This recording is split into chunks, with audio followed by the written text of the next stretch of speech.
நியாயாதிபதிகளின் புஸ்தகம் 4ஆம் அதிகாரம்.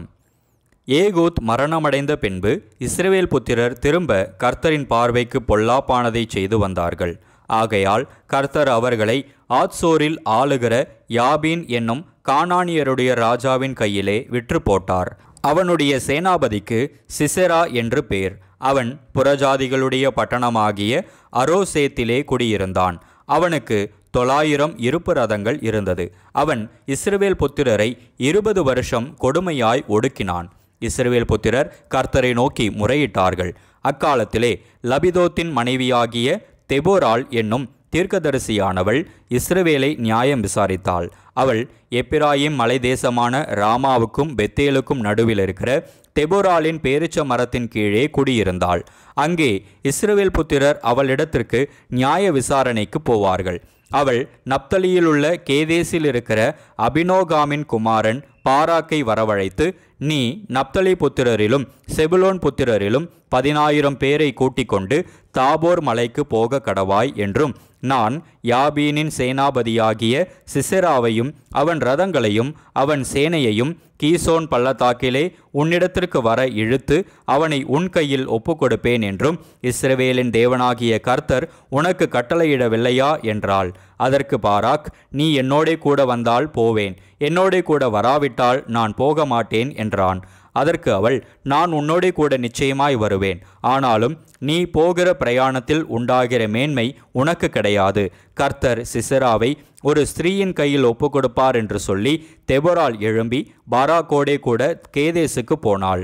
அப்பொழுது பாராக் செபுலோன் மனுஷரையும் நப்தலி மனுஷரையும் கேதேசுக்கு வரவழைத்து தன்னை பின் செல்லும் 10,000 பேரோடே போனான். தெபோராளும் அவனோடே கூட போனாள். கேனியனான ஏபேர் என்பவன் மோசேயின் மாமனாகிய ஒபாபின் புத்திரராயிருக்கிற கேனியரை விட்டு பிரிந்து கேதேசின் கிட்ட இருக்கிற சானாயிம் என்னும் கர்வாலி மரங்கள் அருகே தன் கூடாரத்தை போட்டிருந்தான்.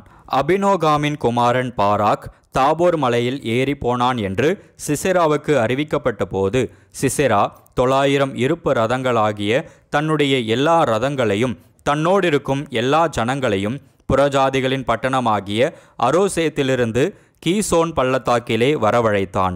அப்பொழுது தெபோராள் பாராக்கை நோக்கி, எழுந்து போ, கர்த்தர் சிசெராவை உன் கையில் ஒப்புக்கொடுக்கும் நாள் இதுவே, கர்த்தர் உனக்கு முன்பாக புறப்படவில்லையா என்றாள்.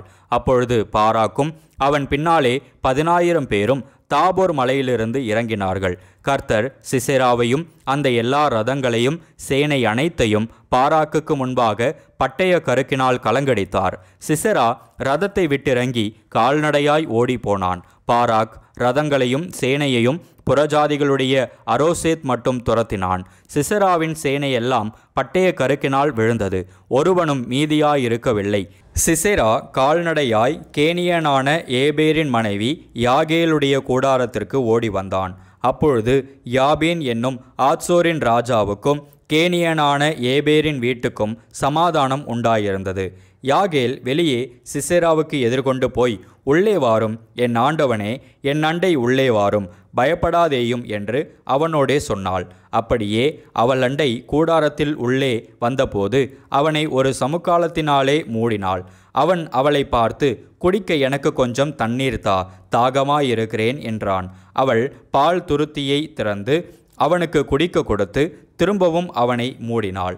அப்பொழுது அவன், நீ கூடார வாசலிலே நின்று யாராவது ஒருவன் வந்து இங்கே யாராகிலும் இருக்கிறார்களா என்று உன்னிடத்தில் கேட்டால், இல்லை என்று சொல் என்றான். பின்பு ஏபேரின் மனைவியாகிய யாகேல் ஒரு கூடார ஆணியை எடுத்து தன் கையிலே சுத்தியை பிடித்து கொண்டு மெல்ல அவன் அண்டையில் வந்து அவன் நெற்றியிலே அந்த ஆணியை அடித்து போட்டாள். அது உருவி போய் தரையிலே புதைந்தது. அப்பொழுது ஆயாசமாய் தூங்கின அவன் செத்து போனான். பின்பு சிசெராவை தொடருகிற பாராக் வந்தான். அப்பொழுது யாகேல் வெளியே அவனுக்கு எதிர்கொண்டு போய், வாரும், நீர் தேடுகிற மனுஷனை உமக்கு காண்பிப்பேன் என்று சொன்னாள். அவன் அவளிடத்திற்கு வந்தபோது, இதோ சிசெரா செத்து கிடந்தான், ஆணி அவன் நெற்றி பொட்டில் அடித்திருந்தது. இப்படி தேவன் அந்நாளிலே கானானியரின் ராஜாவாகிய யாபீனை இஸ்ரவேல் புத்திரருக்கு முன்பாக தாழ்த்தினார். இஸ்ரவேல் புத்திரரின் கை கானானியரின் ராஜாவாகிய யாபீனை நிர்மூலமாக்கு மட்டும் அவன் மேல் பலத்து கொண்டே இருந்தது. நியாயாதிபதிகளின் புஸ்தகம் 5ஆம் அதிகாரம். அந்நாளிலே தெபொராலும் அபினோகாமின் குமாரன் பாராக்கும் பாடினதாவது, கர்த்தர் இஸ்ரவேலுக்காக நீதியை சரி கட்டினதின் நிமித்தமும் ஜனங்கள் மனப்பூர்வமாய் தங்களை ஒப்புக்கொடுத்ததின் நிமித்தமும் அவரை ஸ்தோத்திரியுங்கள். ராஜாக்களே கேளுங்கள், அதிபதிகளே செவி கொடுங்கள். நான் கர்த்தரை பாடி இஸ்ரவேலின் தேவனாகிய கர்த்தரை கீர்த்தனம் பண்ணுவேன். கர்த்தாவே, நீர் சேயீரிலிருந்து புறப்பட்டு ஏதோமின் வெளியிலிருந்து நடந்து வருகையில் பூமி அதிர்ந்தது, வானம் சொரிந்தது, மேகங்களும் தண்ணீராய் பொழிந்தது. கர்த்தருக்கு முன்பாக பர்வதங்கள் கரைந்தது. இஸ்ரவேலின் தேவனாகிய கர்த்தருக்கு முன்பாக சீனாயும் கரைந்தது. ஆனாத்தின் குமாரனாகிய சம்காரின் நாட்களிலும் யாகேலின் நாட்களிலும் பெரும் பாதைகள் பாழாய் கிடந்தது. வழி நடக்கிறவர்கள் பக்க வழியாய் நடந்தார்கள். தெபொரால் ஆகிய நான் எழும்பும் அளவும் இஸ்ரவேலிலே நான் தாயாக எழும்பும் அளவும் கிராமங்கள் பாழாய் போயின. இஸ்ரவேலின் கிராமங்கள் பாழாய் போயின. நூதன தேவர்களை தெரிந்து கொண்டார்கள். அப்பொழுது யுத்தம் வாசல் வரையும் வந்தது. இஸ்ரவேலிலே 40,000 பேருக்குள்ளே கேடகமும் ஈட்டியும் காணப்பட்டதுண்டோ? ஜனங்களுக்குள்ளே தங்களை மனப்பூர்வமாய் ஒப்பு கொடுத்த இஸ்ரவேலின் அதிபதிகளை என் இருதயம் நாடுகிறது. கர்த்தரை ஸ்தோத்திரியுங்கள். வெள்ளை கழுதைகளின் மேல் ஏறுகிறவர்களே, நியாயஸ்தலத்தில் வீற்றிருக்கிறவர்களே, வழியில் நடக்கிறவர்களே, இதை பிரஸ்தாபியுங்கள். தண்ணீர் மொண்டு கொள்ளும் இடங்களில் வில் வீரரின் இறைச்சலுக்கு நீங்கினவர்கள் அங்கே கர்த்தரின் நீதி நியாயங்களையும் அவர் இஸ்ரவேலிலுள்ள தமது கிராமங்களுக்கு செய்த நீதி நியாயங்களையுமே பிரஸ்தாபப்படுத்துவார்கள்.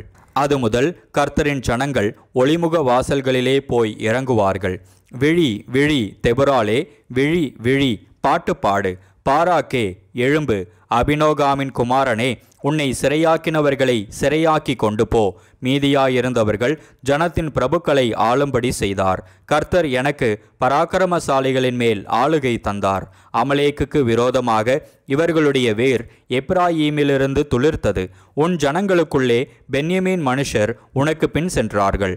மாகீரிலிருந்து அதிபதிகளும் செபுலோனிலிருந்து எழுதுகோலை பிடிக்கிறவர்களும் இறங்கி வந்தார்கள். இசக்காரின் பிரபுக்களும் தெபொராலோடே இருந்தார்கள். பாராக்கை போல இசக்கார் மனுஷரும் பள்ளத்தாக்கில் கால்நடையாய் அனுப்பப்பட்டு போனார்கள். ரூபனின் பிரிவினைகளால் உண்டான இருதயத்தின் நினைவுகள் மிகுதி. மந்தைகளின் சத்தத்தை கேட்க நீ தொழுவங்களின் நடுவே இருந்துவிட்டதென்ன? ரூபனின் பிரிவினைகளால் மனோவிசாரங்கள் மிகுதி. கீலேயாத் மனுஷர் யோர்தானுக்கு அக்கறையிலே இருந்து விட்டார்கள். தான் மனுஷர் கப்பல்களில் தங்கியிருந்ததென்ன? ஆசேர் மனுஷர் கடற்கரையிலே தங்கி தங்கள் குடாக்களில் தாபரித்தார்கள். செபுலோனும் நப்தலியும் போர்க்களத்து முனையிலே தங்கள் உயிரை எண்ணாமல் மரணத்துக்கு துணிந்து நின்றார்கள். ராஜாக்கள் வந்து யுத்தம் பண்ணினார்கள். அப்பொழுது கானானியரின் ராஜாக்கள் மெகிதோவின் தண்ணீர் அருகான தானாக்கிலே யுத்தம் பண்ணினார்கள். அவர்களுக்கு திரவிய கொள்ளை கிடைக்கவில்லை. வானத்திலிருந்து யுத்தம் உண்டாயிற்று. நட்சத்திரங்கள் தங்கள் அயனங்களிலிருந்து சிசராவோடே யுத்தம் பண்ணின. கீசோன் நதி, பூர்வ நதியாகிய கீசோன் நதியே அவர்களை அடித்து கொண்டு போயிற்று. என் ஆத்துமாவே, நீ பலவான்களை மிதித்தாய். அப்பொழுது குதிரைகளின் குளம்புகள் பாய்ச்சலினாலே பலவான்களின் பாய்ச்சலினாலேயே பிளந்து போயின. மேரோசை சபியுங்கள், அதன் குடிகளை சபிக்கவே சபியுங்கள் என்று கர்த்தருடைய தூதனானவர் சொல்லுகிறார். அவர்கள் கர்த்தர் பட்சத்தில் துணை நிற்க வரவில்லை. பராக்கிரமசாலிகளுக்கு விரோதமாய் அவர்கள் கர்த்தர் பட்சத்தில் துணை நிற்க வரவில்லையே. ஸ்திரீகளுக்குள்ளே கேனியனான ஏபேரின் மனைவியாகிய யாகேல் ஆசீர்வதிக்கப்பட்டவள். கூடாரத்தில் வாசமாயிருக்கிற ஸ்திரீகளுக்குள்ளே அவள் ஆசீர்வதிக்கப்பட்டவளே. தண்ணீரை கேட்டான், பாலை கொடுத்தாள்.